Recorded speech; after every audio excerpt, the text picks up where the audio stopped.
using a symmetrical diester, where this carbonyl was actually another one of these esters here, and this bond hadn't been made yet. Okay? And so we made the enolate here at this carbon, and then did additional elimination to the ester function at the other end, and that gave us that. So that's we call this the Dieckmann condensation. It's the intramolecular Claisen. This guy, just to give you a different example, you can make the anion here, and you can do the Michael addition to give you this as a product, where we've made this bond as the new bond. Okay? This was the alpha beta unsaturated carbonyl. And if we heat this up, as you may recall, these guys then continue, because it's the conditions for the initial conjugate addition, namely sodium alkoxide and alcohol, are exactly the same conditions as the ones for the aldol condensation. So after the addition to the beta carbon, this guy swings around and does an intramolecular aldol condensation, which puts in this double bond. Okay? You lose water in this. Notice that it's this carbon that adds to this carbonyl to make the hydroxy compound, and then you dehydrate. You can go through the exercise and look at other positions that could attack this carbonyl or this carbonyl. For example, this position also could form an enolate. And so a negative charge here could attack this carbonyl from this carbon. But notice this would give a 4-member ring. So that's a loser. So it doesn't happen. This position is blocked, so it can't form an enolate. But this position could still form an enolate and attack this carbonyl. Okay? It's all feasible. And it all happens, but coming from here, you may or may not see this, but it forms a bridged system. This becomes a bridge, this carbon, when you make a bond to here. Okay, this carbon now is pushed up. And that introduces strain, so that is also not particularly good. It occurs kinetically, but it's thermodynamically unfavorable. And since all of these guys are reversible, in this multiple equilibrium scenario, what you get ultimately is the thermodynamically most stable component of the multiple equilibrium. And that's 6-membered ring formation. And as we pointed out earlier, 6-membered or 5-membered ring formation is by far preferred over everything else in general in these intramolecular condensation reactions. Okay? So what we have here is old chemistry, but applied to these 3 oxo ester type functions that are great stabilized enolates, non-basic. You can alkylate, and you can get rid of the ester function to give you the corresponding products. And they do other enolate type reactions that we've learned before. Okay? So much for these kinds of functions. There's one other piece in this chapter that is of great usefulness and importance to synthetic organic chemists, namely to construct a carbon-carbon bond such as to give alpha-hydroxycarbonyl compounds. So how do you make compounds like this? We know how to make them already. If you already start with an existing carbon-carbon bond here, you can start with aldehydes or ketones. You can introduce a halogen alpha by acid-catalyzed halogenation, like chlorination, and then you can do a hydrolysis of that chloride that gives you the alcohol. But a more useful process for synthetic organic chemists, of course, is the one in which you make carbon-carbon bonds. And so ideally what one would like to do is make this carbon-carbon bond here, and ideally through the process that looks like the simplest process or simplest approach to doing this, namely through an acyl anion that attacks the carbonyl to make this directly. And such an acyl anion, one might surmise, should be accessible from the corresponding aldehyde by deprotonation. Sounds good, but it doesn't work.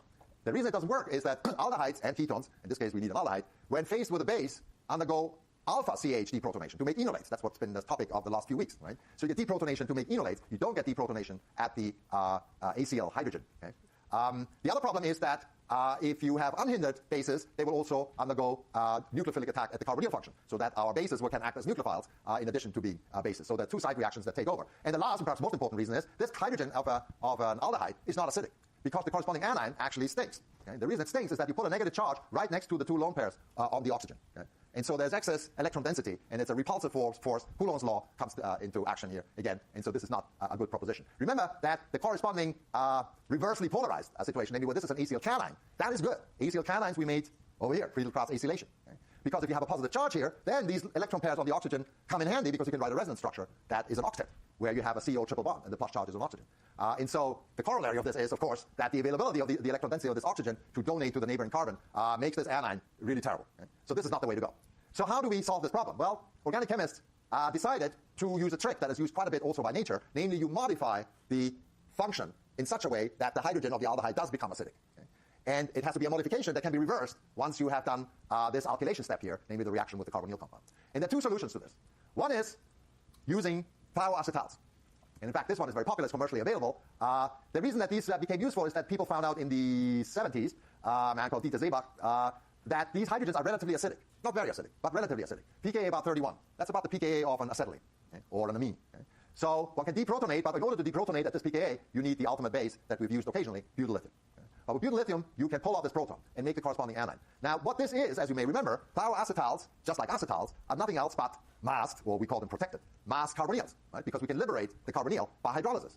And so deprotonating such a masked carbonyl is exactly the step that I talked about in the previous slide, the deprotonation of an aldehyde. And that gives this corresponding anion. And the reason that these hydrogens are relatively acidic is due to the fact that this anion is, of course, relatively stable, always relative to a hydrocarbon. And the reason for that is that the sulfurs are third row, and they're big, and they have big orbitals, and the lone pairs around the sulfur are highly deformable. And so there's what's called polarization, stabilization, that stabilizes the negative charge.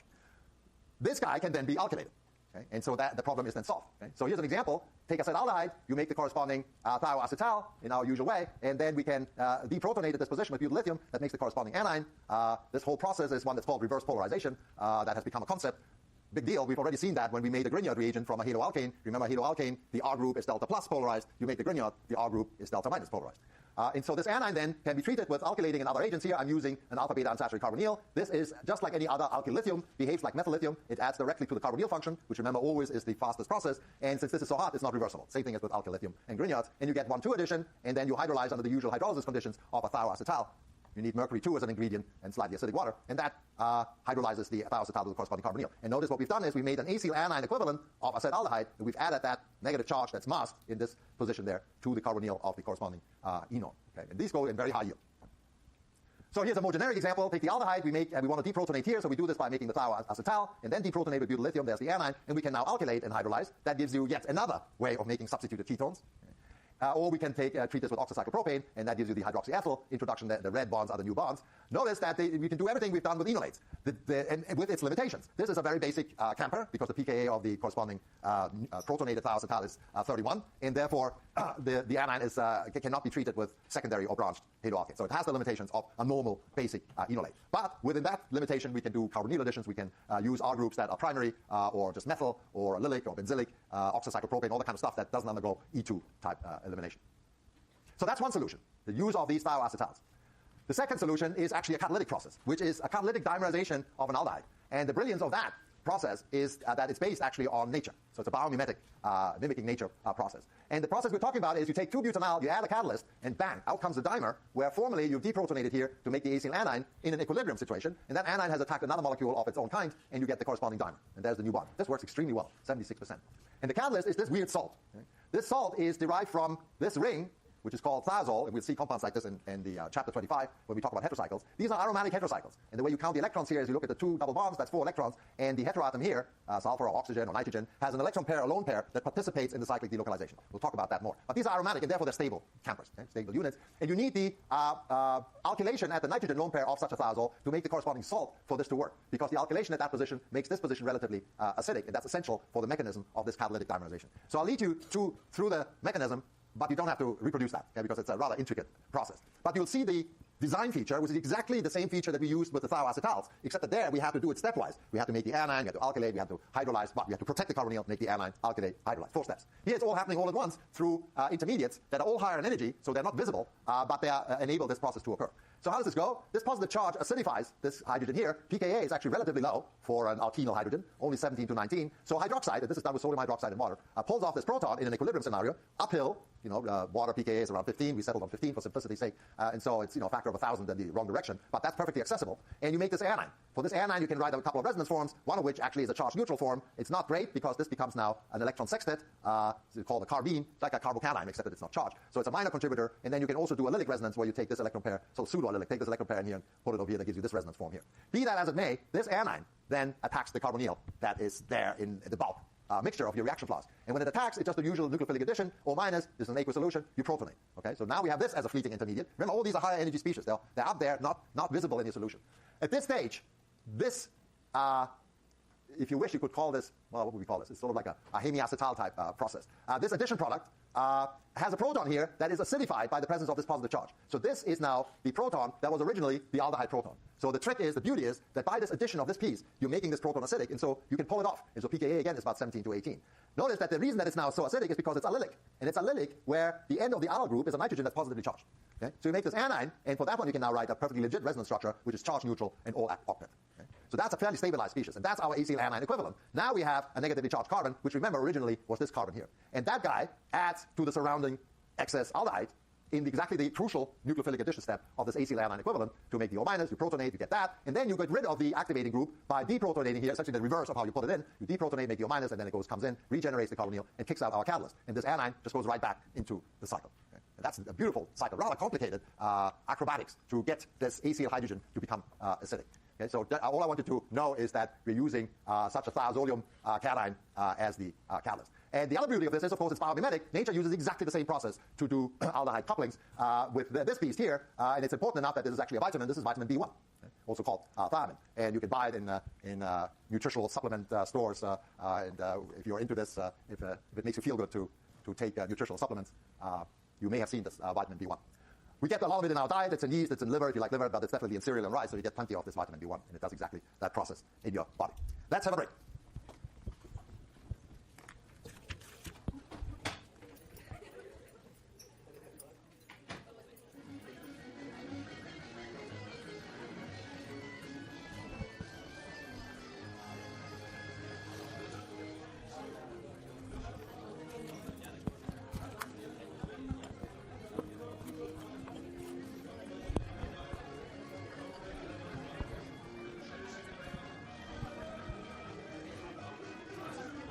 Compound is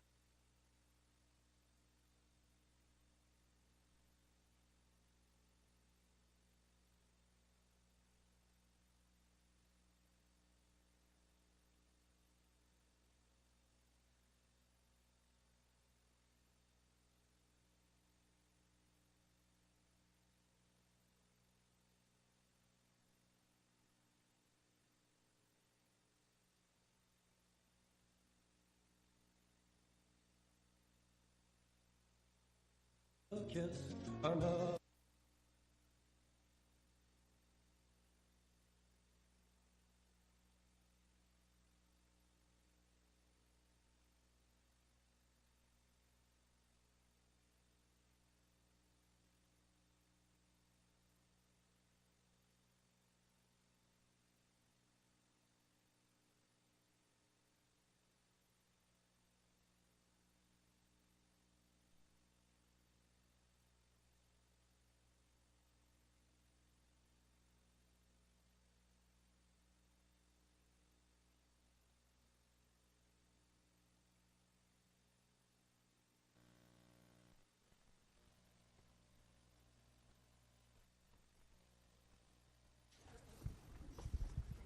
Okay, from oxo esters and diesters and diones, where we have a carbon that's with acidified hydrogens, we'll move on to another group of compounds in which we are juxtaposing hydroxy and carbonyl. And the reason that those are important is because they form the basis for a huge class of natural products, the so-called carbohydrates. The name carbohydrate comes from the fact that if you arrange the molecular formula appropriately, it essentially looks like hydrated carbon. Okay? For every carbon, you have water associated with it. So if you add it all up, that's the molecular formula of all of the carbohydrates. They're all over nature. They are part of nucleic acids. We'll see them again there. They're in fats. Cellulose is a poly sugar type molecule. It's a polymer. Fiber is a polymer. Starch is glucose polymer. Table sugar is formed from two different saccharides. One is called glucose. The other one is fructose. They make a bond and hang together. Antibiotics contain a lot of sugar structures and many, many biological molecules. And about 20 years ago, there were some major advances which have now exploded into an area of research, namely the recognition that sugars adorn the surfaces of cells, and they function on sort of as gatekeepers, as recognition pieces, where incoming molecules that would like to enter are first scrutinized, as it were, okay, and then guided into the cell by appropriate sugar molecules. So in this artist's rendition, these are all polysaccharide type structures or oligosaccharides where several sugars are linked together and they're sitting on the surface of a cell. And so here's a prototype sugar, in fact, one that we'll see often in this chapter, glucose. Okay. Glucose has 6 carbons, and notice it's a polyhydroxy aldehyde. Okay.